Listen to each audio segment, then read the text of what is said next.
ကဘာပေါ်မှာလူတွေအကြောက်ဆုံးတောကြီးတစ်ခုရှိပါတယ်အဲ့ဒီတောကို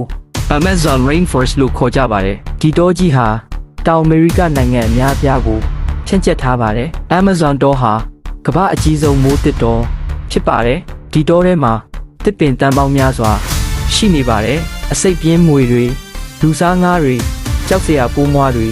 ရှိနေပါတယ်ရဲကွာလို့ခေါ်တဲ့ကြားတစ်ကြီးတွေကလည်းဒီတောထဲမှာလွတ်လပ်စွာသွားလာနေကြပါတယ်ဒါပေမဲ့ Amazon တောဟာ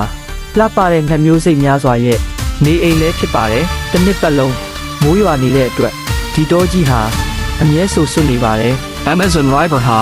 ကမ္ဘာရေစီးနှုန်းအကြီးဆုံးမြစ်ဖြစ်ပါတယ်ဒီမြစ်ထဲမှာ